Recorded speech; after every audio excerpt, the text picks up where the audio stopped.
আল্লাহ বেজার হয়ে যাবে।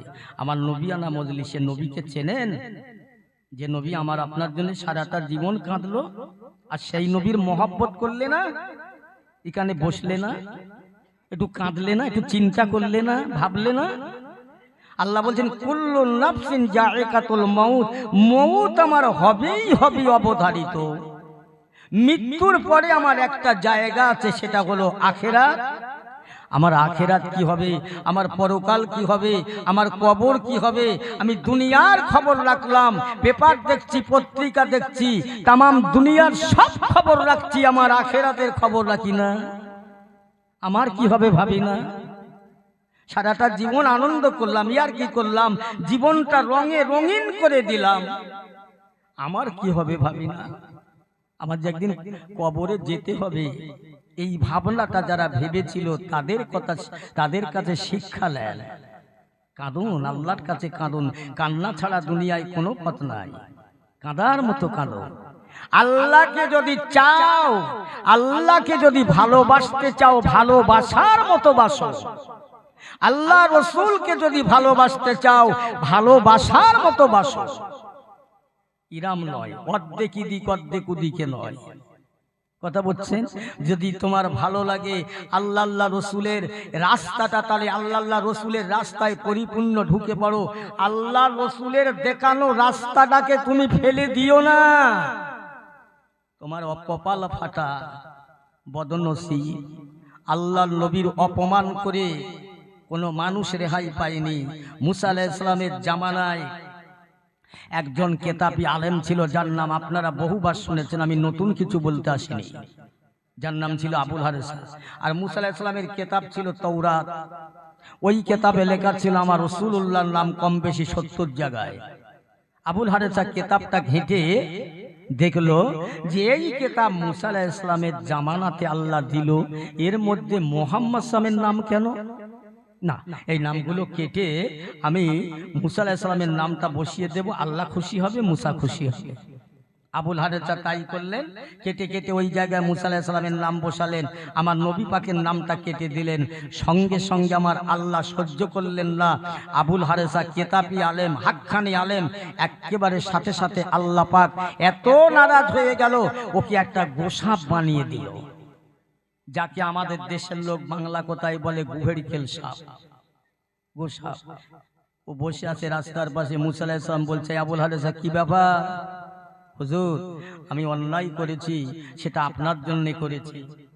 আমি যদি ভুল করে থাকি সেটা আপনার জন্যই করেছি, আমাকে মাফ করে দেন। আল্লাহর কাছে বলুন, একটু কাঁদুন।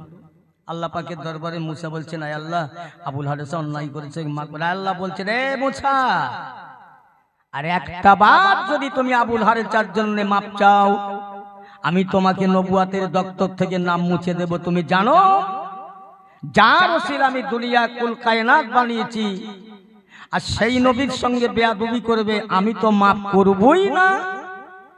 আর তুমি যদি ওর জন্য মাপ চাও, তাহলে তোমাকে নবীর দপ্তর থেকে নামটা মুছে দেব। মুসা আলাইহিস সালাম আর কোনো কথা না বলে ফিরে আসছেন।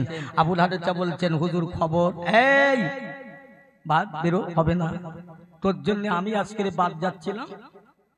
আল্লাহর নবী গো, নাই ভুল করেছি, আমার জন্য মাপ চাইতে হবে না। এখন কি করলে আমি মাপ পাবো, কি করলে ক্ষমা পাবো? মুসা আলাইহিস সালাম বলছেন, আল্লাহ ও কি করলে মাপ পাবে বলেন? এ মুসা, ওকে যার সঙ্গে বেয়াদবি করেছে তিনি যদি মাপ করে দেয়, আমি আল্লাহ ওকে মাপ করে দেব। জোরে বলুন না সুবহানাল্লাহ। সে আখিরি জামানার নবী কবে জারি হবে আমি তো জানি না, আল্লাহকে বলুন। আল্লাহ বলছেন, যাও ওকে পাহাড়ে পাহাড়ে গুহায় গুহায় থাকতে বলো, আমার নবী জারি হবে, তারপর নবীর তেতে মাপ পাবে। অনেক কথা। মুসা আলাইহিস সালাম চলে গেলেন, ঈসা রুহুল্লাহ চতুর্থ আসমানে উঠলেন। 570 বছর দুনিয়ায় নবী ছিল না, নবী হারা দুনিয়া। 570 খ্রিস্টাব্দে 12ই রবিউল আউয়াল আমার নবী আসলেন। তারপরে মক্কা থেকে নবী মদিনায় হিজরত করলেন। ওই রাস্তা দিয়ে যাচ্ছেন, ওই আবুল হারেসা আমার রাসূলুল্লাহ দুটো পায়ে জড়িয়ে ধরছেন। আল্লাহর নবী বলছেন, এই আবুল হারেসা পা ছাড়।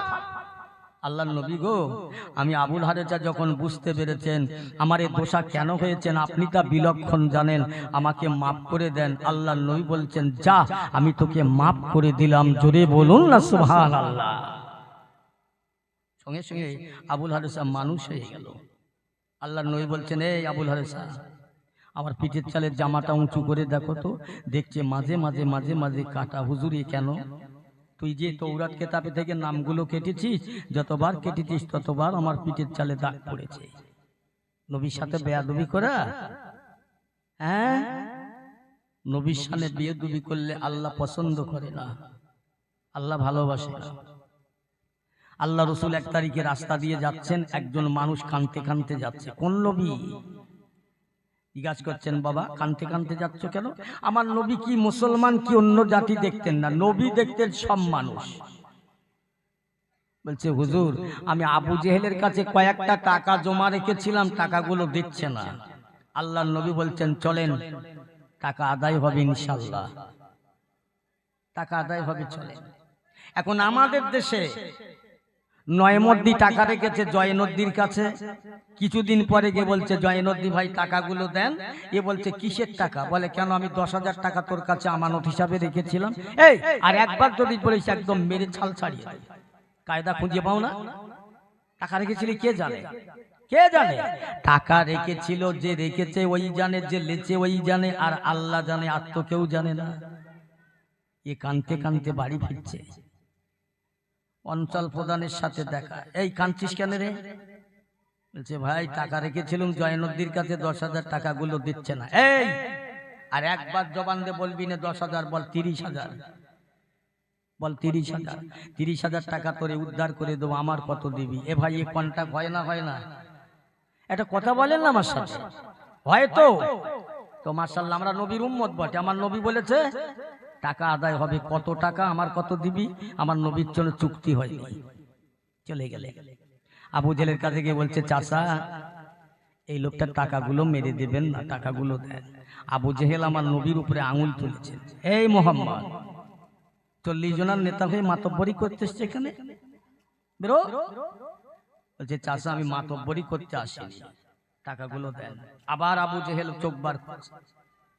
আমার আল্লাহ পাক রব্বুল আলামিন দয়াময় খোদা সঙ্গে সঙ্গে আমার নবীর ইজ্জত সম্মান বাড়াবার জন্য 2টা বাঘ আল্লাহ পাকের রহমতি কুদরতি 2টা বাঘ দুজন করে ছুটে ছুটে এসে আবু জেহেলের দিকে মুখটা উঁচু করে বলছেন, এই আবু জেহেল টাকা দিবি না? বললাম আমাদের পেটের নাস্তা বেনে যাবে।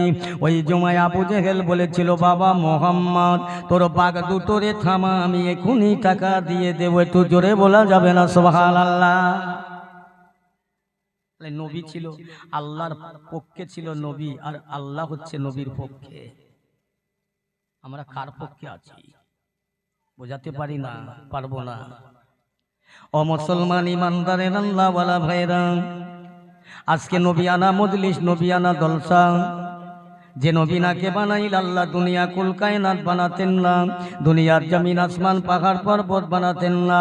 ওই নবী ওই রসুল তামাম দুনিয়ায় আসার আগে আমার আপনার জন্য কাঁদলো, আজও কাঁদছে, কিয়ামতে কাঁদবে, হাসরে ময়দানে মিজানে কাঁদবে। আজও কাঁদছে, কালো কাঁদবে।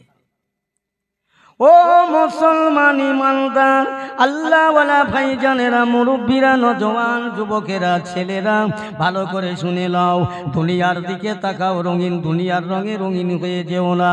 ফিরে এসো, ফিরে এসো, আল্লাহর পথের প্রতীক হয়ে যাও, আল্লাহর পথের প্রতীক হও। আল্লাহ পাক কালামুল্লাহ শরীফে বলেন, কুল ইন কুনতুম তুহিব্বুনাল্লাহ ফাত্তাবিউনি ইউহিব্বুকুমুল্লাহ ওয়া ইয়াগফির লাকুম যুনুবাকুম, আল্লাহু গফুরুর রহিম। আমার আল্লাহ পাক রব্বুল আলামিন আমার নবীকে ডেকে বলে, আমার হাবিবে পিয়ারা, আমার দোস্ত বলে দাও, জগতের মানুষ যদি আমি আল্লাহকে ভালোবাসতে চায়, জগতের মানুষ যদি আমার আল্লাহর সঙ্গে সম্পর্ক রাখতে চায়, জগতের মানুষ যদি আমার সঙ্গে প্রেম করতে চায়, তাহলে তারা যেন সর্বপ্রথম আমার বন্ধু, আমার হাবিবি, তাদের নেতা রাহাবারকে ভালোবাসে, তাদের নবীকে ভালোবাসা। আমি আল্লাহকে ভালোবাসা, আমি আল্লাহকে ভালোবাসার বিনিময়ে তার জীবনের গুনাহ মাফ করে দেব। তাহলে নবীকে ভালোবাসতে গেলে নবীকে ভালোবাসি, নবীকে ভালোবাসি করলে হবে না। ভালোবাসার একটা স্টেশন আছে, একটা প্ল্যাটফর্ম আছে, একটা ধাপ আছে, ভালোবাসার একটা মাপকাঠি আছে, বুঝেছেন? আল্লাহ নবীর দরবারে একজন সাহাবী যার নাম হচ্ছে ইকরামা। আল্লাহ নবীর দরবারে আসে যায় যায় আসে, আসে যায় যায় আসে। এত ভালোবাসা বেড়ে গেল অন্তরে হৃদয়।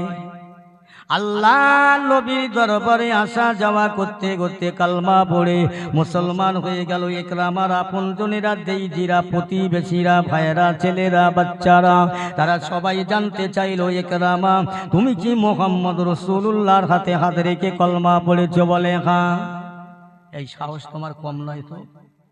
তুমি নবীকে ভালোবেসে কলমা পড়েছো, তোমার কলমা পড়ার স্বাদ মেটাবো, দাঁড়াও।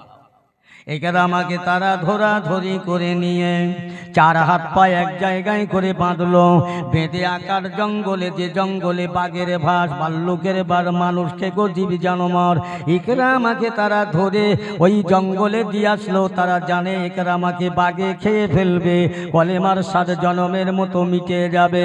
ও মুসলমান, আল্লাহ পাক রব্বুল আলামিন বললেন, ওয়ালা তাহিনু ওয়ালা তাহজানু ওয়া আনতুমুল আউলাদিন কুনতুম মুমিনিন। যারা আমার কোন এক নম্বর মুমিন হবে, আমার নবীর ভালোবাসা হবে, আমার এক নম্বর মহব্বতের বান্দা হবে, আমি আল্লাহ কথা দিলাম, ইন কুনতুম মুমিনিন, তারা এক নম্বর মুসলমান হবে, আমি তাদের দুনিয়ায় তরিয়ে নেব। তারা বেইজ্জতি হবে না, অপমান হবে না, লাঞ্ছিত ঘৃণিত হবে না, তাদের কেউ ক্ষতি করতে পারবে না। আমি আল্লাহ তাদের দুনিয়ায় বাঁচাবো, আখিরাতে জাহান্নাম থেকে বাঁচাবো। একটু জোরে বলা যাবে না সুবহানাল্লাহ? আল্লাহ কথা দিয়েছে, অঙ্গীকার করেছে, বাঁচিয়ে নেবে, বাঁচিয়ে নিয়েছে, প্রমাণ আছে। আমি বাজে কথা বলবার চেষ্টা করব না, আল্লাহ যেন আমার বাজে কথা না বলায়। আল্লাহ পাক বললে, আমি তরিয়ে নেব যারা আমার এক নম্বরের মুমিন হবে, চিন্তা নেই, ভাবনা নেই, কোনো ভয় নেই। আমার পেয়ারা মুসলমান, ইকরামাকে তারা ধরে আকার জঙ্গলে দিয়াছিল। ওই জঙ্গলার যত বাঘ ছিল, মানুষকে গজীব জানোয়ার ছিল, সবাই এসে তারা ইকরামার হাতের বাঁধন, পার বাঁধনগুলো তারা ধারালা দাঁত দিয়ে, নখ দিয়ে কেটে কেটে কেটে কেটে আমার ভাইয়েরা খুলে দিচ্ছেন। ইকরামা বলছেন, ওগো জঙ্গলার বাঘেরা, তোমরা আমাকে খেয়ে নাও, খেয়ে নিলে আমার প্রতিবেশীরা, আপনজনেরা খুশি হবে, আমাকে তারা কষ্ট দেবে, আমাকে তারা আর কষ্ট দেবেন না।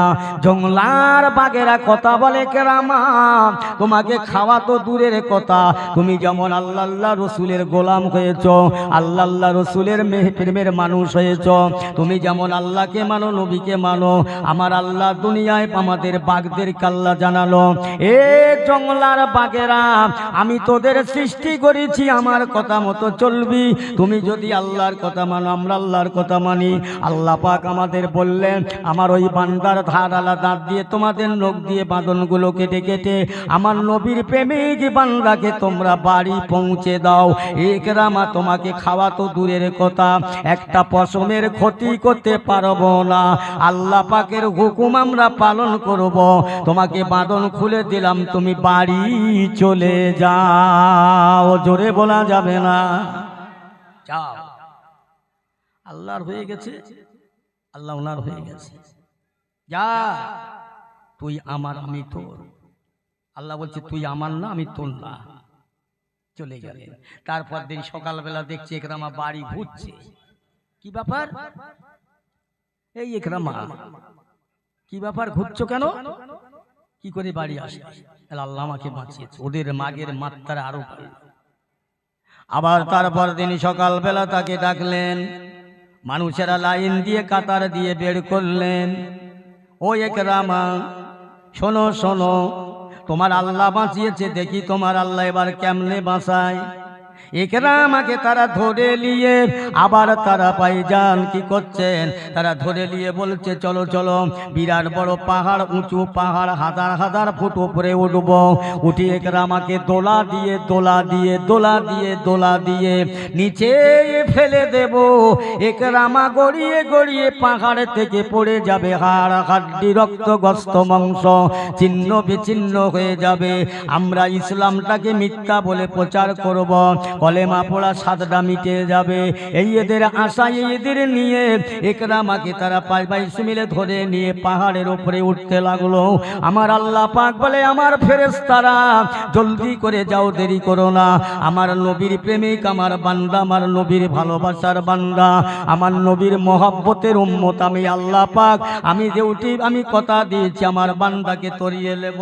এই ফেরেশতারা দৌড়ে যাও, তোমরা পাহাড় থেকে পাহাড়ের নিচু পর্যন্ত পাশাপাশি পাশাপাশি পাশাপাশি দাঁড়িয়ে যাও। ওরা যখন ছুঁড়ে ফেলে দেবে তোমরা সবাই এর হাক্কা থেকে ওর হাতে, ওর হাত থেকে ওর হাতে, ইকরামা যেন কোনো কষ্ট না পায়, ইকরামা সশরীরে যেন বাড়ি ফিরে যায়। আর একটু জোরে হবে না সুবহানাল্লাহ? যাও। আবার ফেরেশতারা তাই করলেন, সবাই ধরে ধরে ধরে ধরে। তারপর দিন সকালে আবার দেখছেন ইকরামা ফের সেই বাড়ি ঘুরছে। কি হলো? এই ইকরামা, তুমি কি করে ফেললে? বলে, আমার আল্লাহ বাঁচিয়েছে। ও, ওই রাস্তার উপরে একটা সভা হচ্ছে না, জলসা না কি বলেন দিন? হ্যাঁ, আসলে কি ব্যাপার জানেন? একজনা রাস্তার বারে বসে পায়খানা ফিরছে আর শশা খাচ্ছে। তার রাস্তার একজন ভদ্রলোক যাচ্ছে আর বলছে, এই মিয়া, হয় পায়খানা করিয়ে খা, নাই খেয়ে পায়খানা কর। এ তখন বলছে, ফের যদি বলো তুই কি জোবড়াবো আর খাবো। কথা বলছেন? এদের তাই অবস্থা, এদের যত বলো আর যাই করো উল্টো তার উৎপত্তি। এ মুসলমান জাত, আমি যেখানে যাই এখানে গল্প করার জন্য রাস্তায় বসে গল্প করছে, পাশে নবিয়ানা মজলিস হচ্ছে, ওই কথা আলেমদের কানে আসছে। আমার কানে আসবে কেন আপনাদের কথা? যা পারেন করেন, ওইদিকে চলে যান। মেয়ে ছেলে বেটা ছেলে আওয়াজ করছে, কথা আমার কানে আসবে কেন? কিসের মিলাদ শুনছেন? মাফ করে, আল্লাহর রাস্তে বলছি, বেঁচে যাবেন, আল্লাহ বাঁচাবেন। সোজা রাস্তায় চলেন, হেঁকা বেঁকা চলেন না, সোজা চলে। তাহলে ইকরামাকে তারপর দিন ফের ধরেছে। ইকরামা, কি ব্যাপার, কি করে ফিরলে? বলে, আমার আল্লাহ বাঁচিয়েছে। ওদের আরো রাগের মাত্রা বেড়ে গেল। দেখি তোমার আল্লাহ কি করে বাঁচায়। ইকরামাকে তারা ধরে বস্তার মধ্যে নিয়ে চার হাত পা বেঁধে তারা চিন্তা নিল, যুক্তি করলো, মিটিং করলো যে দরিয়ার মাঝখানে 2-4 দিন ধরে যাব, লঞ্চে একদম দরিয়ার মাঝখানে ফেলে দেব, যেখান থেকে ইকরামার ফিরে আসার কোনো লাইন পাবে না। পানির নিচে পড়ে, পানির দরিয়ার পানির নিচে হাঙর কুমির আছে, ওরা খেয়ে ফেলবে। আর আমরা সেই সময় মোহাম্মদের ধর্ম ইসলামটাকে মিথ্যা বলবো, যে মোহাম্মদ তোমার কিরকম ইসলাম প্রচার করছো, তোমার ধর্ম কবুল করেছে, আর সেই মানুষটাকে বাঘে খেলো, কুমুরি খেলো। এই এদের নীতি আশা। আল্লাহ বলছে, তোরা দেশ চলো না, বলো না, আমি সব জানি। আমি আল্লাহ যার হয়ে গেছি, আমি আল্লাহ যার হয়ে গেছি, তার আর কোনো কেউ ক্ষতি করতে পারবে না। তারা তাই করলেন। 2-4 দিন ধরে লঞ্চ, নৌকা পানির তলায় মাঝখানে গিয়ে ফেলে দিয়ে বলছে, এখান থেকে ইকরামা আর যেতে পারবে, দাও এখানে ফেলে দিয়ে সব চলো বাড়ি চলো। ফেলে দিলেন। আমার আল্লাহ পাক রব্বুল আলামিন দরিয়ার পানির নিচে যত কুমির ছিল, হাঙর ছিল, মানুষ, পানির জলজন্তু ছিল, সমস্তকে বলে দিলেন, এ পানির জন্তুরা, জঙ্গলে পানির কুমিরেরা, হাঙরেরা, সব তো আমার সৃষ্টি। আল্লাহ বলছে, সব আমার সৃষ্টি, সব আমার কথা শুন। এই ইকরামাকে কেউ খাবেন না, যেভাবে বাড়ি আসতে পারে তোমরা তাই। ইকরামাকে পানির নিচে ফেলে দিয়ে তারা আনন্দ করতে, হাসতে হাসতে ফিরে আসতেছেন। ও মুসলমান, ও আমার আল্লাহওয়ালা ভাই জানেরা, ইকরামাকে তারা ধরে পানির নিচে ফেলে দিয়ে আনন্দ করতে, হাসতে হাসতে ঘরে ফিরছেন। পানির নিচে ইকরামা পড়ে গেলেন, ফেলে দিলেন। এমন ভাইয়েরা কুমিরেরা খাঙুরেরা এসে বস্তাটা খুলে তাদেরকে দাপাতনগুলো খুলছেন। একরামা বলছো দরিয়ার জীবী জানোয়ারেরা আমি তোমাদের খাদ্য হিসাবে যদি হয়ে যাই খেয়ে নাও। আমার জানে ওরা কষ্ট দেয়, আমার আপনজনেরা খুশি হবে, আমার আপনজনেরা সন্তুষ্ট হবে, তোমরা যদি খেয়ে নাও। পানির দরিয়ার মধ্যে যতগুলো জীব জানোয়ার ছিল সবার একই কথা, একরামা তোমাকে খাওয়া তো দূরের কথা, তোমার এক টাকার পশম ক্ষতি করতে আল্লাহ নিষেধ করলো। তুমি যেমন আল্লাহ রসুলকে ভালোবাসো, আমরা আল্লাহ রসুলকে ভালোবাসি। আল্লাহ আমাদের হুকুম করলেন একরামা তোমাকে যাতে বাড়ি তাড়াতাড়ি ফিরতে পারো। আল্লাহ পাক আমাদের তাই বলে দিল। একরামাকে তারা বাঁধনটা খুলে দিয়ে তারা এক এক লাইনে দাঁড়িয়ে গেল, পিঠের চালে করে বহন করে তারা একরামাকে দরিয়ার কিনারায় পারে পৌঁছে দিল। এখনো যারা দরিয়ার পানিতে একরামাকে ফেলে দিল তারা বাড়ি ফিরল না। তার আগে আল্লাহর নবীর ভক্ত ভালোবাসা একরামা তাদের আগে বাড়ি ফিরল। একবার জোরে বলা যাবে না সুবহানাল্লাহ? বুঝেছে? একরামাকে আবার থেকে বাড়ি এখনো তারা ফিরিনি। তো এই যারা একরামাকে দরিয়ার পানিতে ফেলে দিল তারা তা এখনো ফিরল না। এ ফিরল কি করে? কি বাবা? একরামাকে আবার তারা ডাকলেন, বলো তো একরামা কি করে তুমি বাঁচলে? একটাই কথা, আমার আল্লাহ বাঁচিয়েছে। জোরে বলেন না সুবহানাল্লাহ? অনেক মানুষেরা বলে ধান টান ঢালামারা করে বলছে ভাই ধানের মাত্রা কম হয়েছে, তার কারণ হলো সারের মাত্রা কম হয়ে গেছে। ঈমান থাকবে তো? সারের মাত্রা কম। ও বলল না যে আমার নসিবে আল্লাহ যেটা রেখেছিলেন, দুনিয়ায় মানুষ সৃষ্টি করার আগে তার তকদির সৃষ্টি করেছে, তার নসিব সৃষ্টি করেছে। সে কতদিন বাঁচবে, কতটা জমাবে, কতটা কামাবে, কতটা খাবে, তার নসিবে, তার নসিবের খাতায় লেখা আছে।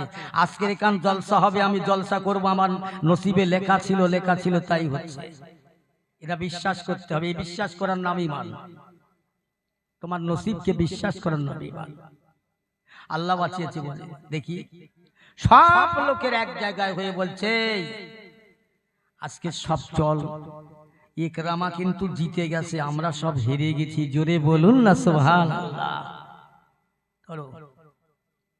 একরামাকে বললেন তুমি বলো তো কি করে বাঁচলে, সমস্ত বিষয়টা বললেন। একরামার বিরোধী যারা, দুশ্মন যারা, তারা বলতে লাগলো ও একরামা আজ তুমি জিতে গেলে, বিজয়ী হলে, আমরা হেরে গেলাম, প্রস্ত হলাম। চলো না যে লোকটার হাতে হাত দিয়ে কলমা পড়েছ, মুসলমান হয়েছ, আমরা আর পিছিয়ে থাকবো না, প্রজ্ঞা করব না।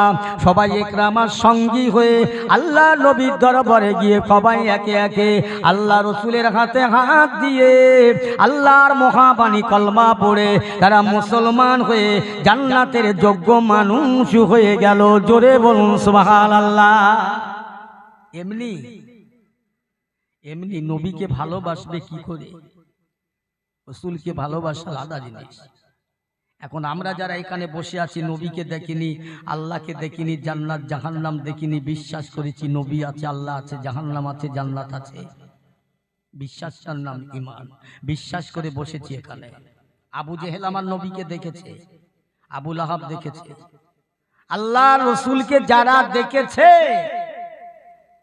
তারা রক্ত জড়িয়ে দিয়েছে পাথর মেরে, বরং কলেমা তাদের নসিব হয়নি, কপাল ফাটা। আমরা পদ্মপুকুরের মানুষ, বিভিন্ন জায়গার মানুষ, নবী না দেখে বিশ্বাস করে বসেছি। আমাদের কপাল ভালো না খারাপ?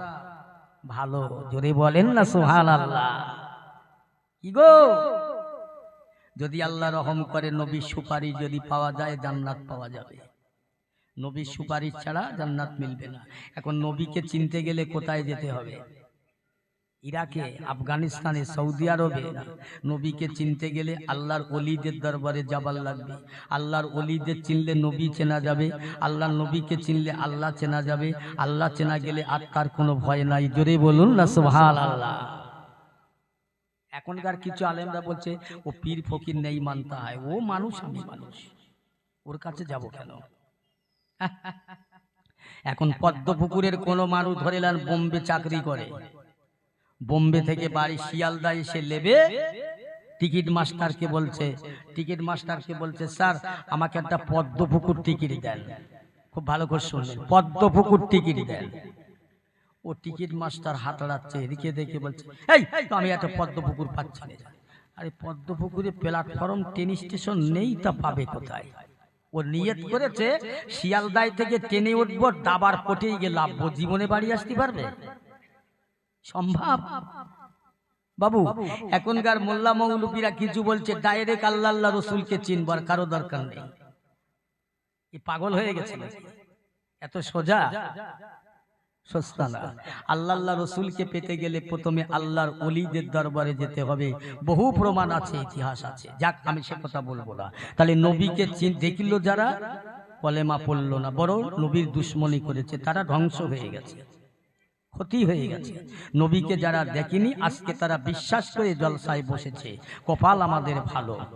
আমার ভাইরা, দোস্তেরা, আব্বা জানেরা, আবু জেহেল আল্লাহ রসুলকে ছোট করার জন্য সর্বসময় নবীকে কষ্ট দিতে, ছোট করার জন্য। যে কোনো জায়গাতে একটা নবীকে যদি এদিকে দিতে পারে, ইসলামটাকে মিথ্যা বলে প্রচার করবে। আমার ভাইরা, আল্লাহ বলছে পারবি না আমার নবীকে অপমান করতে। আমি আমার বন্ধুকে দুনিয়ায় বলেছি, একটু আগে যাই, আল্লাহ রসুলের দরবারে সাহাবা হুজুররা বলি, ইয়া রাসূলুল্লাহ, হাবিবাল্লাহ, একটু আপনার আল্লাহকে আপনাকে কত ভালোবেসেছে আর আপনি আল্লাহকে কত ভালোবেসেছেন একটু বলুন, আমরা শুনি। আমার নবী হয়েছেন বক্তা, সাহাবারা শ্রোতা, জোরে বলুন না সুবহানাল্লাহ। হুজুর, আল্লাহর সঙ্গে আপনার সঙ্গে কি সুসম্পর্ক আমরা একটু জানতে পারি না? আমার রসুল বলছে কি জানার? বলছে হুজুর বলেন একটু। আল্লাহ রসুল বলছে শোনো, সর্বপ্রথম আল্লাহ পাক আমার নূরকে সৃষ্টি করলেন, আউয়ালা মা খালাকাল্লাহু নূরি, আমার নূরকে তো তৈরি করলেন। তারপরে সব তৈরি করার পরে আমি আল্লাহ রসুল তখন আমার মা আমিনার গর্ভে আসিনি, দুনিয়ায় আসিনি। আমি আল্লাহ তসবিহ পড়তাম, আমি আল্লাহর জিকির করতাম। আল্লাহ রসুলের সাহাবারা কি জেকে? আল্লাহ রসুল আল্লাহর হাবিব বলছেন, আমার সাহাবীরা, আমি রাসূলুল্লাহ তখন দুনিয়ার মায়ের পেটে আসেননি, জগতে আসেন নাই। আমি আল্লাহ পাকে তসবিহ পড়তে লাগলাম। প্রথমে আলহামদুলিল্লাহ আলহামদুলিল্লাহ আলহামদুলিল্লাহ। এই আলহামদুলিল্লাহ 1 বছর নয়, 2 বছর নয়, 70,000 বছর তেলাওয়াত করলাম। 70,000 বছর তেলাওয়াত করে পাল্টে নিলাম সুবহানাল্লাহ সুবহানাল্লাহ সুবহানাল্লাহ। এটাও 70,000 বছর পাঠ করলাম। এ সাহাবীরা, আবার 70,000 বছর পরে পাল্টে নি আল্লাহু আকবার আল্লাহু আকবার আল্লাহু আকবার, এটা পড়তে লাগলাম। এইভাবে আমি রাসূলুল্লাহ দুনিয়ায় তখন মায়ের গর্ভে আসেন নাই। আমি আল্লাহ পাকের জিকির করেছিলাম 1 বছর নয়, 2 বছর নয়। আমি আল্লাহ রাসূল দুনিয়াতে আসার আগে আমি 2,10,000 বছর আল্লাহর জিকির করেছিলাম। একটু জোরে বলা যাবে না সুবহানাল্লাহ? 1-2 বছর নয়, কত বছর বললাম? 2,10,000 বছর। তারপর এই আমার সাহাবীরা, আমার আল্লাহ পাক আমার জিকিরে, আমার তাসবিহতে এত খুশি হয়ে গেল, এত রাজি হয়ে গেল, এত সন্তুষ্ট হয়ে গেল, আল্লাহ পাক আমাকে হাবিব বলে ডেকে উঠলেন। আমি রাসূলুল্লাহ ওই সময় আমার আল্লাহ পাকে আরো সন্তুষ্ট করবার জন্য আমি পড়তে লাগলাম, লা ইলাহা, কেউ নাই, ইল্লাল্লাহু, আল্লাহ ছাড়া। জোরে বলুন সুবহানাল্লাহ। লা ইলাহা না থাকবে, আমার আল্লাহ তো আছে। ও আমার সাহাবীরা, আমি রাসূলুল্লাহ তখন মায়ের গর্ভে আসি নাই, দুনিয়া আসেন নাই। আমি পড়তে লাগলাম, লা ইলাহা ইল্লাল্লাহ, লা ইলাহা ইল্লাল্লাহ, লা ইলাহা ইল্লাল্লাহ। এই পড়া পড়তে লাগলাম, লা ইলাহা, কেউ নাই, ইল্লাল্লাহু, আমার আল্লাহ ছাড়া কোনো মাবুদ নাই। আমার আল্লাহর নবী বললেন, আমি পড়তে লেগেছি লা ইলাহা ইল্লাল্লাহ, আর আমার পরে আমার আল্লাহ বলছে মুহাম্মাদুর রাসূলুল্লাহ, মুহাম্মাদুর রাসূলুল্লাহ, মুহাম্মাদুর রাসূলুল্লাহ। আমার আল্লাহ পাক বলছে, আমার হাবিবে পিয়ারা, আপনি যেমন বলছেন লা ইলাহা ইল্লাল্লাহ, আমি আল্লাহ ছাড়া আপনার কেউ নাই, আমি আল্লাহ বলছি মুহাম্মাদুর রাসূলুল্লাহ, আপনি ছাড়া আর আমার কেউ নাই। একবার জোরে বলা যাবে না সুবহানাল্লাহ? আল্লাহু আকবার। ও মুসলমান, তাহলে আল্লাহ আল্লাহ রসুলের সঙ্গে কত ভালোবাসা। নবী দুনিয়ায় আসেননি, তখন আল্লাহকে খুশি করলো, রাজি করলো, আল্লাহ খুশি হয়ে গেল। আমার নবী সাহাবারা জিজ্ঞাসা করলেন, ইয়া রাসূলুল্লাহ, হাবিবাল্লাহ, কেন আপনি এত জিকির করলেন, কেন আপনি এত তাসবিহ পড়লেন, এত জিকির করলেন? আমার নবী বলেছিলেন, সাহাবীরা রে, আমার আল্লাহ পাক আমাকে উম্মতের কান্ডারি করে দুনিয়ায় পয়দা করেছে, আমাকে নেতা করে পয়দা করেছে, রাহমাতুল লিল আলামিন করেছে, দয়াময় নবী করেছে। আমি এই জন্য পড়েছিলাম আখিরি জামানা, শেষ জামানার আমার উম্মতেরা বড় গুনাহগার হবে, পাপাচার হবে, কাল কিয়ামতে গুনার বোঝা মাথায় করে নিয়ে উঠবে। আমার উম্মতের কেউ দেখার হবে না, কেউ তাদের আগা বলবে না। ও সাহাবাগণেরা, আমি রাসূলুল্লাহ, আমি যা তাসবিহ তেলাওয়াত করেছি এর বিনিময়ে যদি আল্লাহ পাক কিছু নেকি দেয়, কিছু সওয়াব দেয়, এই সব নেকিগুলো আমার সেদিন গুনাহগার উম্মতের পাল্লায় তুলে দিয়ে তাদের জাহান্নাম থেকে বাঁচাবার চেষ্টা করব। জোরে বলুন সুবহানাল্লাহ। রাস্তায় পড়ে ঘুরছো, কার আছো, কে তোমাকে দেখবে? যে দেখবে সেও ছুটা জ্বালাত পাগল হয়ে যাবে, কেউ হবে না, কেউ হবে না। আল্লাহ রাসূল আল্লাহর হাবিব 1 তারিখে বাড়ি থেকে বেরিয়ে যাচ্ছেন সন্ধ্যাবেলা। আম্মাজান বলছেন, হুজুর কোথায় যাবেন?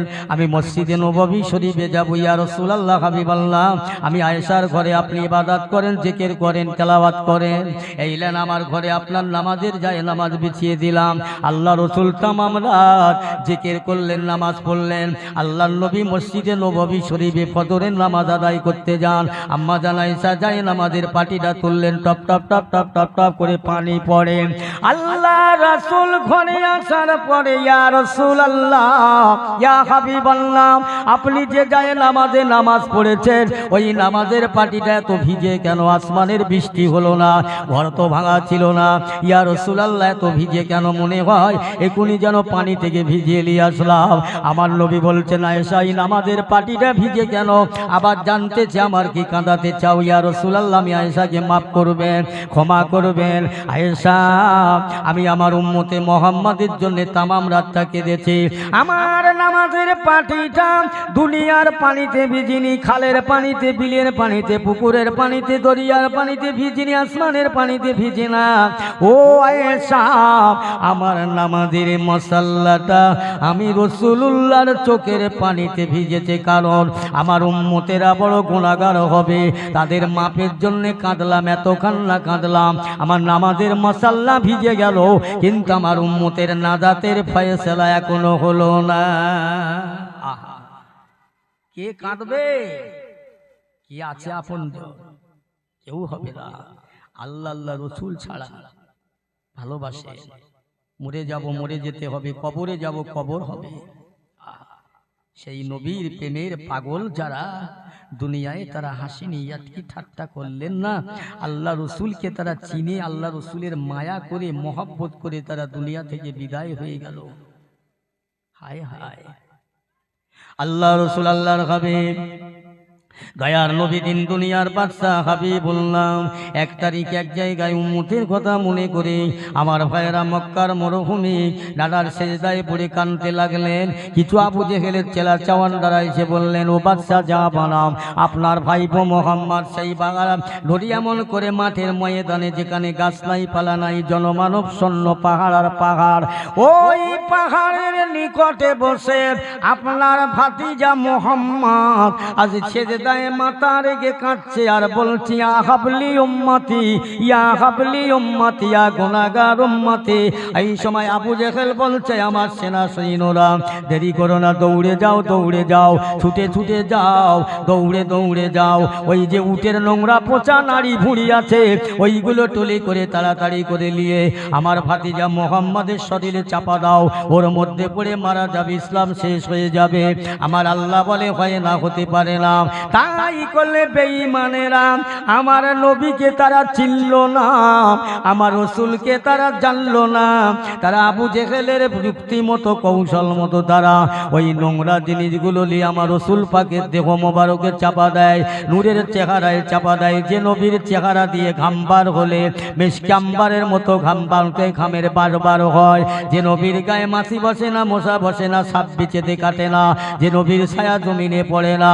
ও মুসলমান ইমানদার, আল্লাহ নবীর শরীরে তারা চাপা দিয়ে হাসতে হাসতে করে ফেললেন। আমার আম্মা জানায় ফাতেমা রাদিয়াল্লাহু তাআলা আনহা, কেউ বলেছে তখন 9 বছর বয়স, কেউ বলেছে 7 বছর বয়স। আব্বাজানকে খুঁজে না পেয়ে আমার ভাইরা বেরিয়ে পড়ে আব্বাজান আব্বাজান আব্বাজান আব্বাজান করে কানতে লাগলেন। দেখতে পেলে শুনতে পান ওই নোংরা নারী ভুঁড়ির ভিতরে থেকে আমার নবীর গলার আওয়াজ আসছে। ফাতেমা আমার কি করলেন, হাত দিয়ে ঠেলতে লাগলেন।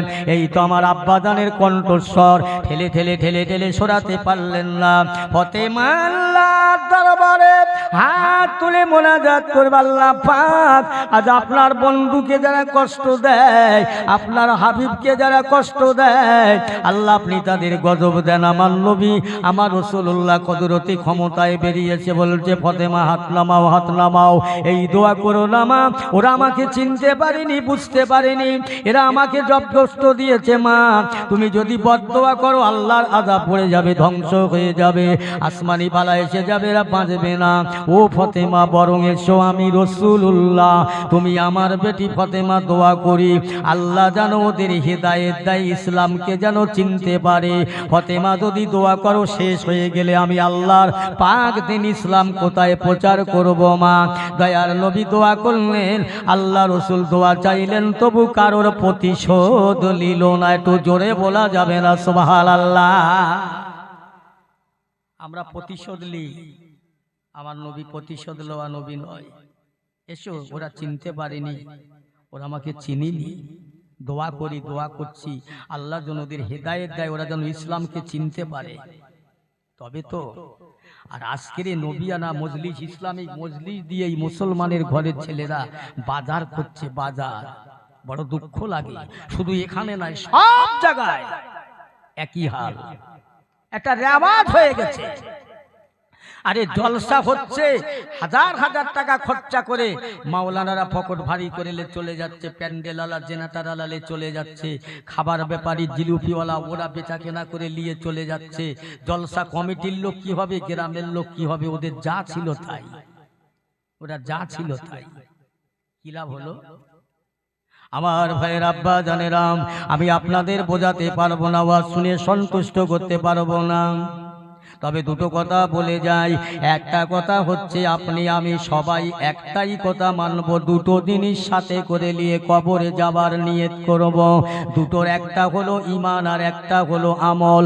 আল্লাহ রাসূল আমাদের দেখিয়ে দিয়েছে, এই পথে চললে জাহান্নামে যাবে, এই পথে চললে জান্নাতে যাবে, এইটা করলে আমলওয়ালা হবে, এইটা করলে ঈমানদার হবে, এইটা করলে বেঈমান হয়ে যাবে, এইটা করো না, এইটা করো, এই পথে চলো, এই পথে চলো না। আমার রাসূলের দেখানো রাস্তাটা আজকে তোমরা যাতা মনে করলে, আমার রাসূলের দেখানো পথটা তোমরা সামান্য মনে করলে। আমার ভাইয়েরা, কোথার প্রসঙ্গে কথা বেড়ে যায়। আমার বিশ্ব নবী হাবিবুল্লাহ কেমন নবী, যার গায়ে নোংরা মনে করে উটের পচা নাড়ি ভুঁড়ি চাপিয়ে দেয়। আমার বন্ধুরা, 1 তারিখ আমার রাসূলুল্লাহ দয়াল নবী মাগরিবের নামাজ পড়ার জন্য মসজিদে নববী শরীফে যান। আমার আপনার আম্মা জান, আল্লাহর নবীর বিবি আমাদের আম্মা জান আয়েশা সিদ্দিকা রাদিয়াল্লাহু তাআলা আনহা, যিনি 6 লক্ষ হাদিস পাকের হাফেজা, 30 পারা কোরআন পাকের হাফেজা। হে আল্লাহর নবীর বিবি আমাদের আম্মা জান বলছি, ইয়া রাসূলুল্লাহ হাবিবাল্লাহ, আজকে নামাজ পড়ে আপনি দেরি করবেন না, জলদি করে তাড়াতাড়ি আমার ঘরে আসবেন, একটু কাজ আছে, একটু কাজ আছে। রাসূল নামাজ পড়ে ফিরলেন। আয়েশা, কি কাজ হুজুর? ঘরে একটু বসেন, একটু অপেক্ষা করেন, ইন্তজার করে।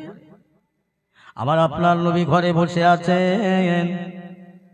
আম্মা জান আয়েশা ঘরের জানালা দরজাগুলো সব বন্ধ করে দেয়। রাসূল বলছে, আয়েশা কি ব্যাপার? ইয়া রাসূলুল্লাহ হাবিবাল্লাহ, আমি আয়েশাকে মাফ করবেন, আমি আয়েশাকে ক্ষমা করবেন, আপনি মনে কিছু নেবেন না। ইয়া রাসূলুল্লাহ হাবিবাল্লাহ, আরবের কিছু মহিলারা মদিনার কিছু মেয়েরা আমি তার কাছে মশলা ফতোয়া লিয়ার জন্য তাদের পাঠালেন। হ্যাঁ আয়েশা, ও আয়েশা, তুমি তো 6 লক্ষ হাদিস পাকের হাফেজা, 30 পারা কোরআন শরীফ পাকের হাফেজা, তুমি তো মুহাদ্দিস, তুমি তো মুফতি সাহেব, তোমার কাছে আরবের মহিলারা মদিনার মায়েরা বেটিরা মশলা দেবার প্রয়োজন আছে, ফতোয়ার প্রয়োজন আছে, তাই তো তাদেরকে তোমার কাছে তারগা পাঠিয়ে দিয়া রাসূলুল্লাহ হাবিবাল্লাহ। আমি আয়েশা তাতে দুঃখিত নয়, তাতে ব্যতীত নয়, তবে হুজুর আমি দিনের বাগে একটা কাজ করব, ওদের সামনে করতে পারি না। আমি আয়েশার পরনের শাড়িটা ছিঁড়ে গিয়েছে হুজুর, মনে কিছু নেবেন না। আমি দিনের বাগে যদি সেলাই করি ওদের সামনে আপনার সম্মানে আঘাত দেয়া হবে, আপনার ইজ্জতে আঘাত লাগবে, এই জন্য আমি আয়েশা রাতের বাগে সেলাই করতে পারি না, আমার লম্ফ জ্বালাবার মতো তেল নাই। আমার নবী বলছেন আয়েশা একটু পাত্র দাও না, শিশির দাও, দেখি মদিনার বাজার থেকে তেলের ব্যবস্থা হয় কিনা। ইয়া রাসূলুল্লাহ হাবিবাল্লাহ, না না না না না না না, আপনার মতো রাসূলকে আমি আয়েশার জন্য ঋণী হতে হবে না, দেনাদার হতে হবে না, বরং আপনি বসেন, আপনি বসেন, আমি আয়েশার বিশ্বাস আছে, আস্থা আছে, ভরসা আছে, আপনি আমার ঘরে বসলে আপনার চেহারা দিয়ে নূর জারি হবে, নূর জারি হবে, নূর জারি হবে, জারি হতে নূরে নূরে নূরে নূরে আমি আয়েশার ঘরটা নূরের আলো হয়ে যাবে। আপনার নূরের আলোতে সূর্যের ছিদ্র দিয়ে আমি সুতোটা পরিয়ে নিয়ে আমি আয়েশার পরনের ছেঁড়া শাড়িটা সেলাই করে নেব। জোরে বলেন না সুবহানাল্লাহ। কি নবী আমাদান বর্ণনা করে, হ্যাঁ আমার রাসূল অপেক্ষা করলেন, বসে থাকলেন, আমার নবী চেহারা দিয়ে নূর জারি হতে লাগলেন, নূর ঝলক মারতে লাগলেন, এত নূর জারি হলেন, এত আলো হয়ে গেলেন। ওরে আমি আয়েশা চামড়ার চোখে সুসের ছিদ্র দেখতে পেয়ে সুতোটা গলিয়ে পরিয়ে নিয়ে আমি আয়েশার পরনের কাপড়টি গনে আমার নবীর নূরের আলোতে সেলাই করেছিলাম। আর একটু জোরে বলুন সুবহানাল্লাহ। অসুবিধা হচ্ছে নাকি আপনাদের? একটু দরুদ শরীফ আল্লাহুম্মা।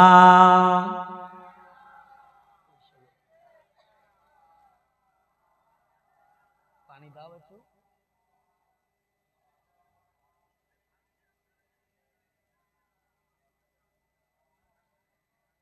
আমি যদি আরব হতাম মদিনার ওই পথ, আমি যদি আরব হতাম মদিনার ওই পথ, ওই পথে চলিতেন আমার নূর নবী হযরত। আল্লাহুম্মা জোরে সাল্লি আলা।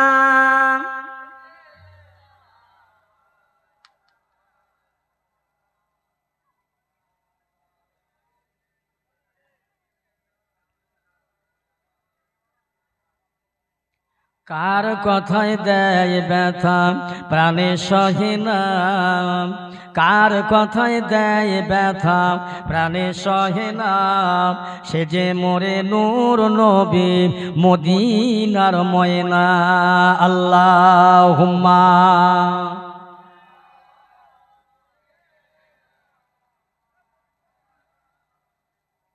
ওয়ালা আলি।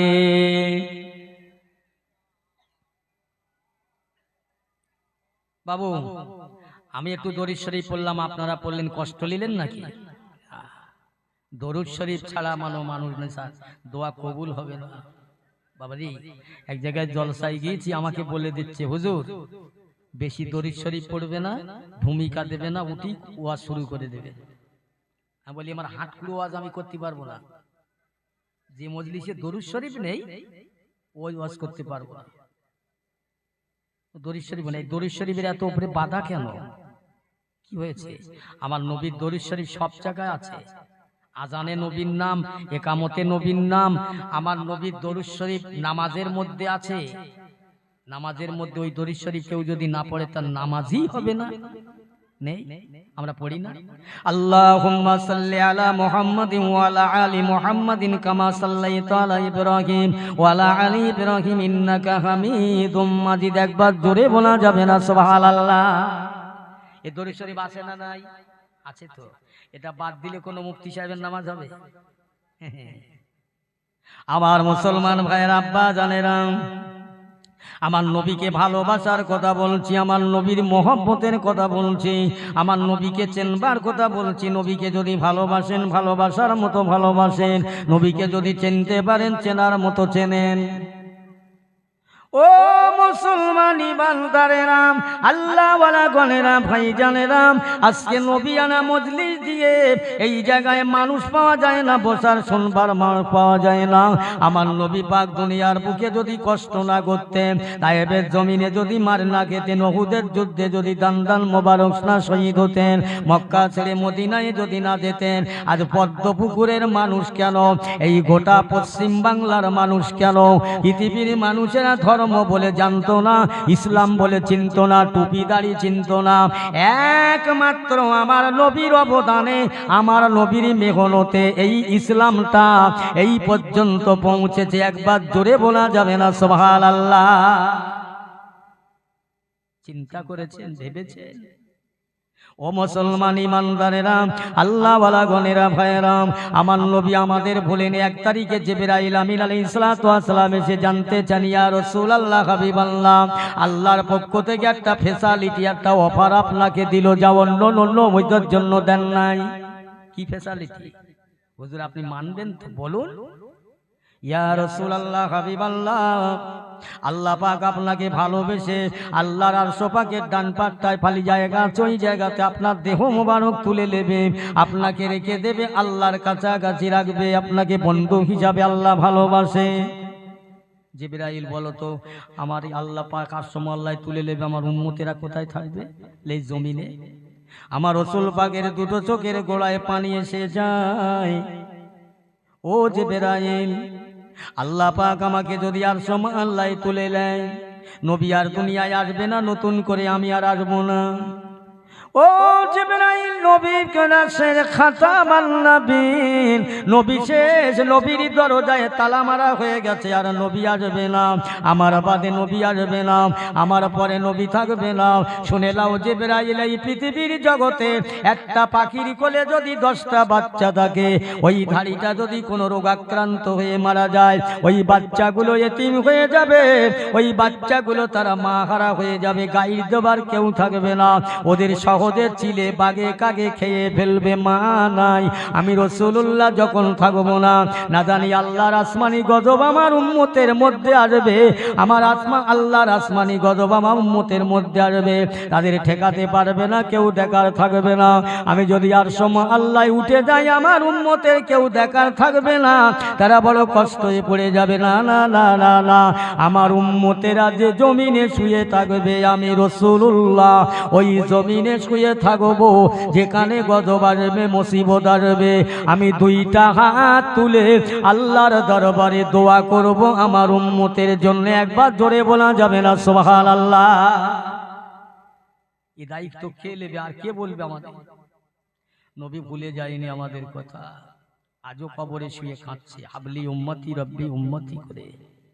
হ্যাঁ, এই নবীকে চিনলাম না? আমার পেয়ারা ভাইয়ের আব্বা জানের আল্লাহওয়ালা গণেরা, আল্লাহওয়ালা গণেরা, ভালো করে শুনেলেন।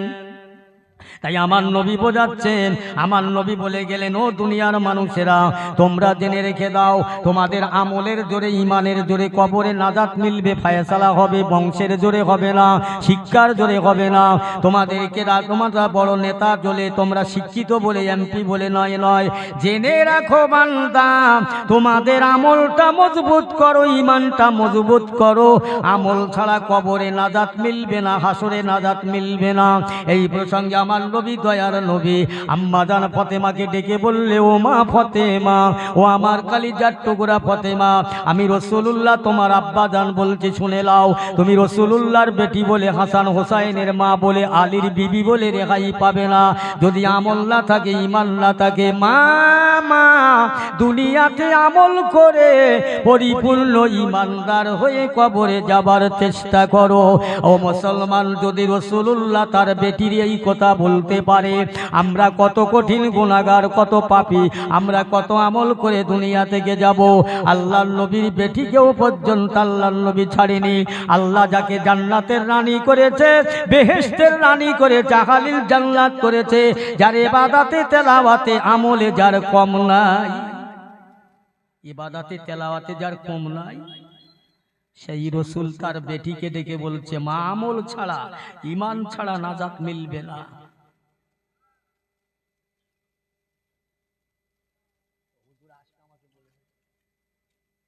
আমার প্রিয়রা ভাইরা, আমল ছাড়া, নবীকে ভালোবাসা ছাড়া, আল্লাহকে ভালোবাসা ছাড়া আমল ঈমান পয়দা হবে না। অনেক কাজ আছে, 5 ওয়াক্ত নামাজ আছে, সাধ্যমতো হালাল খাদ্যর দরকার আছে, মিথ্যা কথা পরিত্যাগ করার দরকার আছে, টুকলখুরি, জালিয়াতি, সিটিংবাজি, পরনিন্দা, পরচর্চা, গীবত, গিল্লা, এর থেকে বাঁচতে হবে, ছেড়ে দিতে হবে, একনিষ্ঠ আল্লাহর বান্দা হতে হবে, আল্লাহর নবীর কথাটাকে অ্যাকসেপ্ট করে মেনে নিতে হবে। তবে তো না ঈমানদার, তবে তো না আমল আলা। বুঝছেন? আমল ছাড়া, আমার রাসূল বলছে, আমল ছাড়া নাজাত মিলবে না। আল্লাহর ওলিরাও বলে গেছে, তারাও বলে গেছে, আমল ছাড়া নাজাত মিলবে না। আল্লাহ রাসূল, আল্লাহর হাবিবের বেটি এক তারিখে মাদান ফাতেমা জাঁতায়ে গম পাক দিয়ে আটা বানাচ্ছেন। বড় ছেলেটাকে কাঁদছে, কান্না থামাবার জন্য দোলনায় শুইয়ে দিয়ে ফাতেমার পায়ে দড়ি বেঁধে টুকটুক করে নাড়া দেয়। ছোট ছেলেটা কাঁদছে, ছোট ছেলেটাকে কোলে নিয়ে দুধ পান করায়, এক হাত দিয়ে জাঁতা পাক দেয়। ফাতেমা এত ক্লান্তির মধ্যে, কষ্টের মধ্যে, আল্লাহ নবীর বেটি আম্মা জান ফাতেমা তুজ্জাহারা বসে বই কোরআন পাক পাঠ করছে। একদিকে ছেলেকে দুধ পান করায়, বড় ছেলেটাকে দোলনায় দোলনা দেয়। নিজের স্বামী রুটি বানাবার জন্য গম পিষে আটা বানায়। এত কষ্টের মধ্যে ফাতেমা জবান দিয়ে আল্লাহর কোরআন শরীফ তেলাওয়াত করছেন। একবার জোরে বলা যাবে না সুবহানাল্লাহ? কোরআন শরীফ তেলাওয়াত করছে। হযরত আলী রাদিয়াল্লাহু তাআলা আনহু বাড়ি আসলেন, ঘরের মধ্যে সালাম দেবেন, দেখছেন মৃদু মৃদু আওয়াজ আসছেন, কোরআন পাকের আওয়াজ। হযরত আলী দাঁড়িয়ে গেলেন, সালাম দিচ্ছেন না। অনেক সময় দাঁড়িয়ে রইল, কোরআন তেলাওয়াত বন্ধ করলো। ফাতেমা জাতা টাতা গুলো গুছিয়ে নিলেন।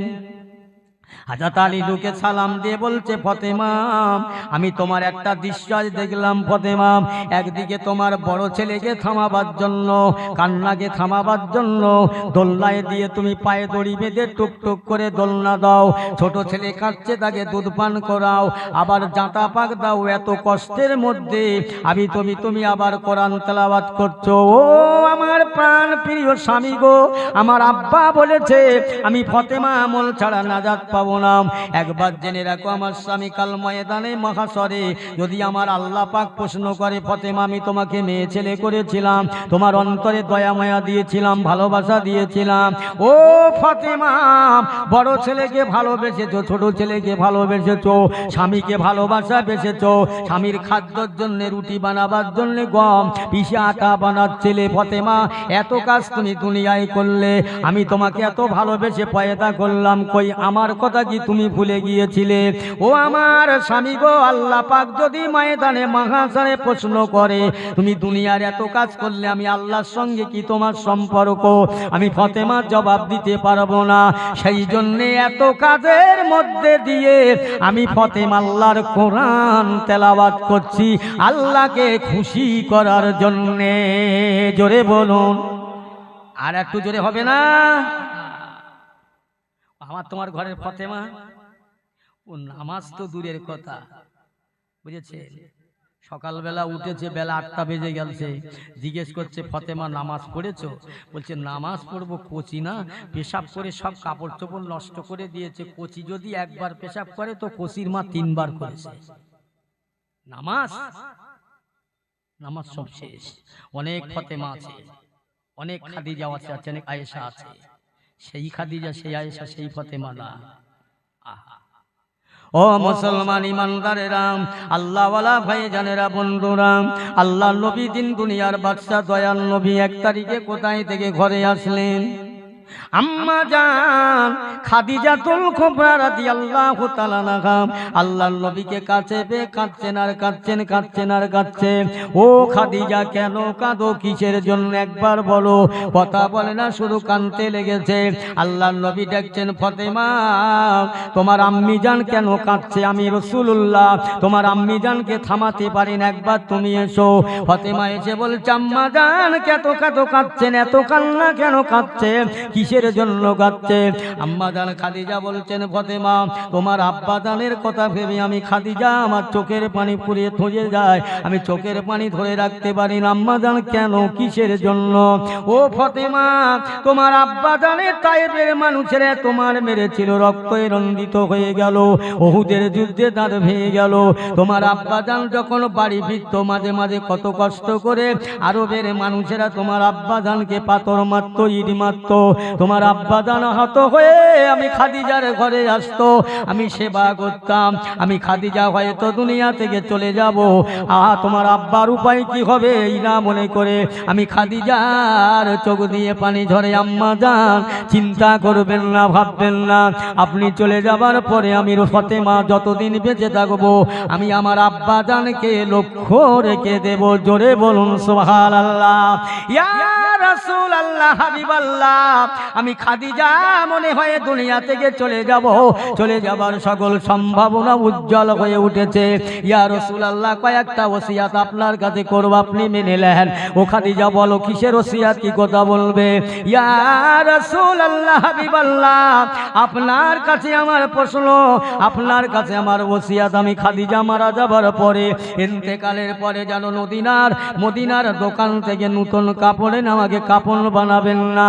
ইয়া রাসূলুল্লাহ, হাবিবাল্লাহ, আপনার পাজামা, আপনার জুব্বা, আপনার পাগড়ি আমি খাদিজা সেলাই করে আমার কাপড়ের জন্য রাখলাম, ওইটা আমাকে কাপড় করবে। ও খাদিজা, তুমি আমার জামা, আমার জুব্বা, আমার পাজামা সম্পর্কে কি বোঝো? ইয়া রাসূলুল্লাহ, হাবিবাল্লাহ, আমি খাদিজার জন্য আপনার জুব্বা, আপনার জামা, আপনার পাগড়ি যদি আমাকে কাপড় বানিয়ে দাও, কেননা আমি খাদিজা মেয়ে ছেলে মানুষ, কবরে আমাকে যেতে হবে, কবর হবে প্রথম মুসলিম, প্রথম প্ল্যাটফর্ম। ওই কবর যদি চাপ দিতে আসে আমি খাদিজা বলতে থাকবো, কবরের মাটি চাপ দিবি, হুঁশ করে চাপ দে, হুঁশিয়ার হয়ে যা। এ মাটির কবর আমার শরীরে, আমি খাদিজার দেহ, আল্লাহর নবী খোদার বন্ধুর গায়ের জুব্বা আমার কাপড় পরানো রয়েছে, এই কবরের মাটি আমার গায়ে চাপ দিয়ে আমার নবী পাকের জুব্বাটাকে বেইজ্জতি করো না। ইয়া রাসূলুল্লাহ, হাবিবাল্লাহ, আমি খাদিজা এতটুকু বলতে পারবো, এই আপনার জামা, আপনার জুব্বা আমার কাপড় হবার সুবাদে আমি খাদিজা যদি কবরে না যাতে পেয়ে যাই। জোরে বলুন, আর একটু জোরে বলে। খাদিজা, ইয়া রাসূলুল্লাহ, হাবিবাল্লাহ, আমার কবরটা যখন তৈরি হয়ে যাবে, মেরামত হয়ে যাবে, আপনি আমার কবরটা একটু নেমে পড়বেন, হাত দিয়ে চারিদিকে ঘষে মেজে দেবেন। আপনার ছোঁয়া লাগলে আমার কবর আর আমাকে চাপ দেবেন না। ইয়া রাসূলুল্লাহ, হাবিবাল্লাহ, আর একটা কথা, সবাই মাটি দিয়ে চলে আসবে, আপনি আমার স্বামী, আল্লাহর নবী, ইয়া খাদিজা রাসূলুল্লাহ, আমি খাদিজার কবরের দ্বারে আপনি ইন্তজার করবেন, দাঁড়িয়ে যাবেন কেন খাদিজা? ইয়া রাসূলুল্লাহ, হাবিবাল্লাহ, যদি মুনকের নেকির আমার কাছে সওয়াল করে, প্রশ্ন করে, আমি মেয়ে ছেলে মানুষ, তো আমার আমল নাই, আমি জবাব হয়তো দিতে পারবো না। সত্যি যদি আমি খাদিজাকে আপনি ভালোবাসেন, খবরদার ইয়া রাসূলুল্লাহ, আমার কবরের ধারে দাঁড়িয়ে থাকবে, মুনকের নেকির প্রশ্ন করবে, আমি যদি জবাব না দিতে পারি আপনি আমার হয়ে প্রশ্নের জবাবটা দেবেন। একটু জোরে বলা যাবে না সুবহানাল্লাহ? ইয়া রাসূলুল্লাহ, হাবিবাল্লাহ, এগুলো করবেন। নবী বললেন, খাদিজা আমি তোমার ওসিয়াত মেনে নিলাম। ভাইরা আমার, দোস্তের আম্মা জান খাদিজাকে বলিয়া, খাদিজা একবার বলো, তুমি যদি দুনিয়া থেকে চলে যাও যাও, আমি রাসূলুল্লাহ তোমার সম্পদ স্থাবর অস্থাবর, তোমার বেশি 200 টাকা পয়সা ধন সম্পদ আমি রাসূলুল্লাহর কাছে তুমি নষ্ট করে দিয়েছিলে, আর দেওয়ার পরে আমি আমার জন্য রাখিনি, আরবের মানুষকে দান করেছিলাম। এই খাদিজা তুমি ইন্তেকাল হয়ে যাবে, আমি রাসূলুল্লাহর কাছে কিছু খেতে চাও বলো একবার। না না ইয়া রাসূলুল্লাহ, আমি খাদিজা আপনার কাছে কোনো খাবার চাই না, আমার এই ওসিয়াতগুলো আপনি মেনে নেন। খাদিজা দুনিয়া থেকে বিদায় হয়ে গেলেন। খাদিজার লাশ মোবারক কবরে রাখা হয়, মুঠো মুঠো মাটি দিয়ে নবীর সাহাবারা চলে আসে। আল্লাহ নবী আম্মাজান খাদিজার কবরের পাশে দাঁড়িয়ে রইল। আল্লাহ নবী সাহাবারা বলতে লাগলেন, হায় হায় নবী এতক্ষণ দাঁড়িয়ে আছে কেন? মনে হয় মা খাদিজাকে নবী বড় ভালোবাসে। অন্য সাহাবীরা বলতে লাগলেন, হুজুর আপনি আপনার বুড়ি খাদিজার জন্য কেন কাঁদেন, অপেক্ষা করেন। আল্লাহর নবী বললেন, সাহাবীরা খবরদার, আর দ্বিতীয়বার আমাকে খাদিজাকে তোমরা বুড়ি বলো না। এ সাহাবীরা তোমরা খাদিজাকে চেনো না, খাদিজাকে চিনতে পারো না।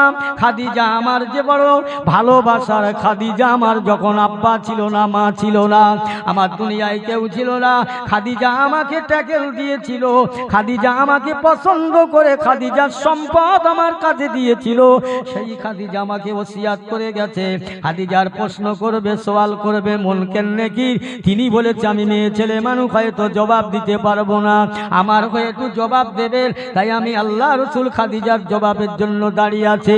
সাথে সাথে জিবরাইল এসে হাজির। ইয়া রাসূলুল্লাহ, হাবিবাল্লাহ, আপনি যে জন্য দাঁড়িয়ে আছেন আপনি চলে যান, চলে যান। আপনি যেমন খাদিজাকে ভালোবাসেন, খাদিজাকে মহব্বত করেন, আল্লাহ পাক খাদিজাকে ভালোবেসে খাদিজার সওয়াল জবাব হয়ে গেছে। আল্লাহ পাক খাদিজার মুখটা ঘুরিয়ে আল্লাহ আরশ আল্লাহ করে নিয়ে, শুধু তাই নয়, আল্লাহ পাক আপনার বিবি খাদিজাকে সালাম দিয়েছে।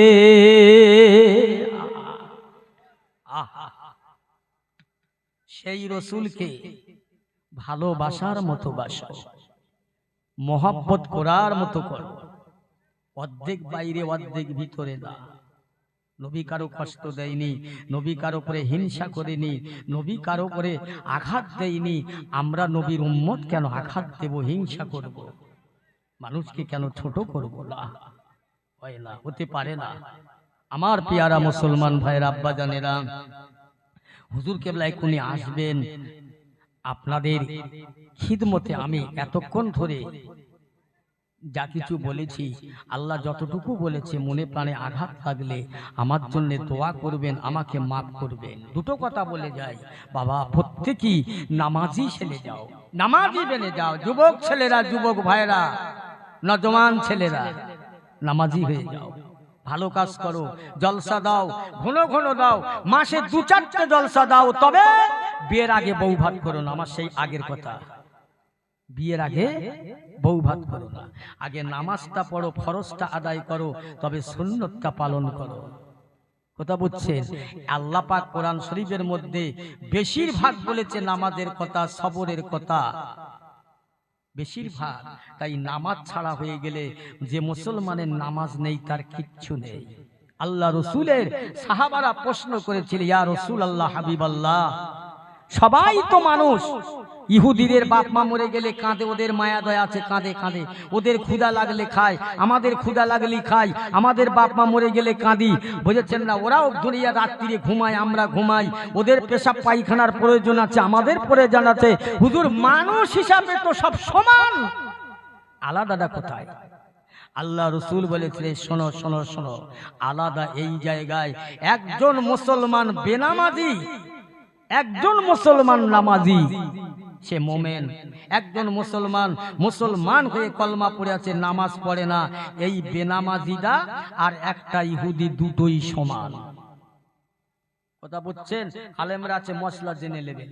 নবী বলছেন একটা বেনামাজি মুসলমান একটা ইহুদি সমান, একটা নামাজি মুসলমান সে মোমেন, পরিপূর্ণ মোমেন। নামাজটা পড়বেন প্রত্যেকে, কি বেটা ছেলে কি মেয়ে ছেলে। এক ওয়াক্ত নামাজ কাজা হলে 80 হোক বা জাহান্নাম, 80 হোক বা 1 হোক বা কত, 2,88,000 বছর। চালাকির কথা না, মামুলি কথা না, বুঝেছেন? এক ওয়াক্ত নামাজ ইচ্ছা করে কাজা করলে 80 হোক বা জাহান্নাম, যদি আল্লাহ মাফ করে তো মাফ পাবো। আর 80 হোক বার 1 হোক বা হবে 2,88,000 বছর। বুঝছেন? এইরকম এক জায়গায় ওয়াজ করেছি, একজন এসে বলছে হুজুর আমি তাহলে বেঁচে গেছি। তাহলে কিরাম? তো বলছে আমি পড়িনি, আমার কাজা হয় না, যারা পড়ে ওদের কাজা হয়। কথা বুঝছেন? যারা পড়ে ওদের কাজা হয়, আমি নামাজ পড়িনি টড়িনি, আমার কাজা হয় না। আবার বলে যাচ্ছি, নামাজটা পড়বে পড়ার মতো পড়বে। একজন বাজারে 4টে দোকান, একজন আর তো বেড়াতে সারা দিন নামাজ পড়ে না। এখন এশার নামাজ হয়, তা বলছে সেই তো বাড়ি যাব, জামাতটা হচ্ছে জামাতটা পড়ে যাই। এশার নামাজ 4 রাকাত ফরজ নামাজ পড়েছে ইমাম সাহেব, সালাম ফিরিয়ে দোয়া মোনাজাত করেছে। এখনো দোকানদার নামাজ পড়ে ইমাম সাহেবের পিছনে ছুটছে, হুজুর হুজুর দাঁড়ান দাঁড়ান। কি হয়েছে?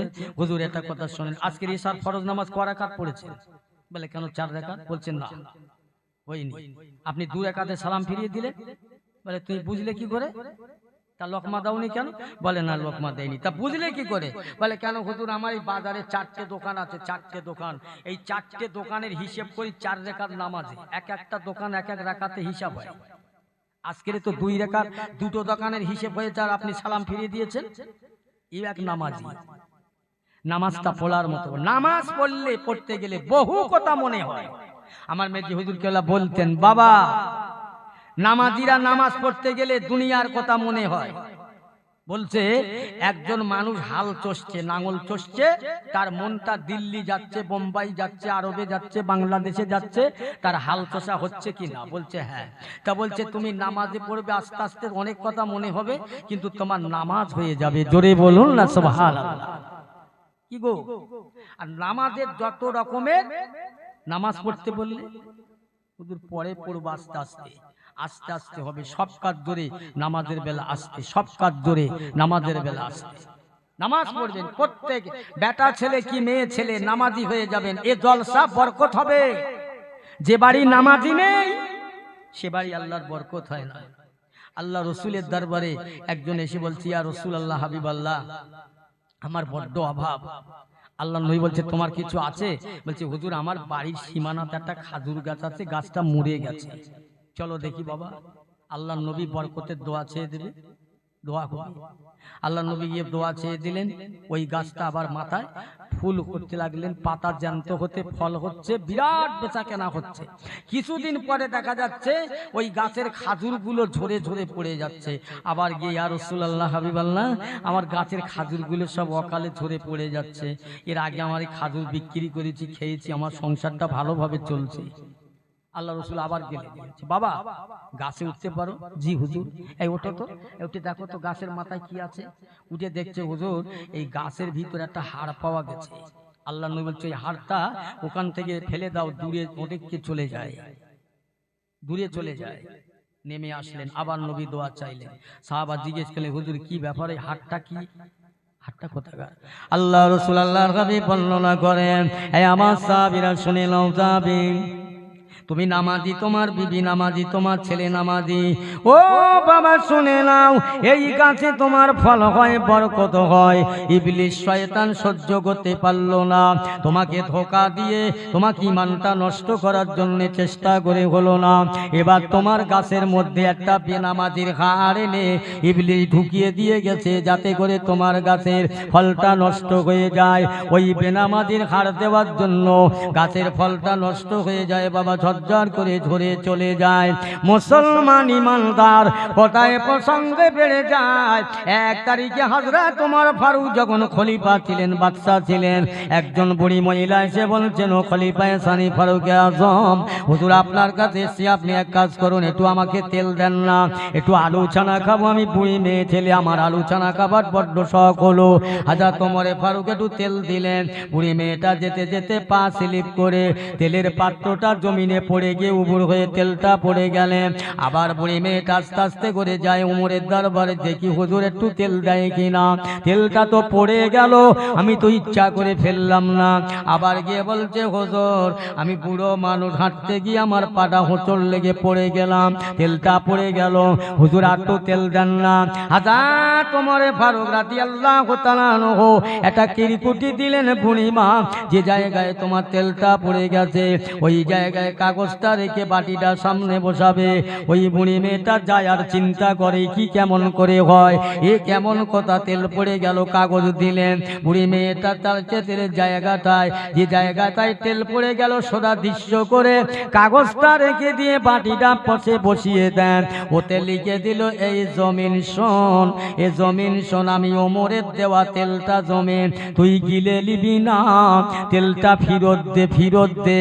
আর যদি ফিরে না দিস তাহলে জেনে রাখ তোর বুকে বেনামাজি দাপন করব। ওইটা শুনে জমিন তেলটা ফিরিয়ে দিল, তবু বেনামাজি তার সঙ্গে রাখতে চাইল না। কষ্ট হচ্ছে নাকি আপনাদের? ও মুসলমান, ঈমানওয়ালারা, মানদারেরা, খুব সাবধান হয়ে যাও। 10 মিনিট হয়নি, কমিটির লোক কোথায় গেল? একটু মহব্বতে দরুদ আল্লাহুম্মা।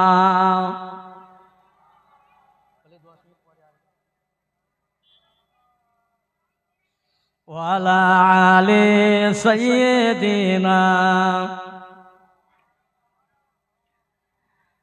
আকাশ হতে পড়লো ঝরে কোলে আমিনার, আকাশ হতে পড়লো ঝরে কোলে আমিনার। মালায়েক সব জানায় সালাম তাজিমে তোমার। আল্লাহুম্মা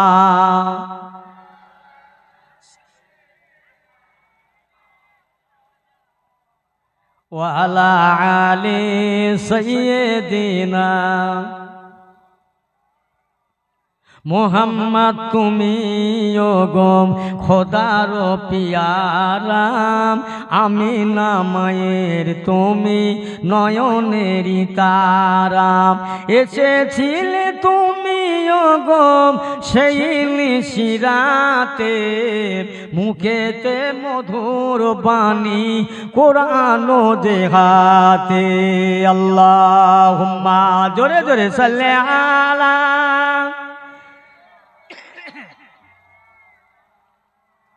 ওয়ালা আলে সাইয়্যিদিনা। তোমারি আলোক দানে আলোকিত সারা, তোমারি আলোক দানে আলোকিত সারা। তোমারি মধুর প্রেমে দিল পারা পারা।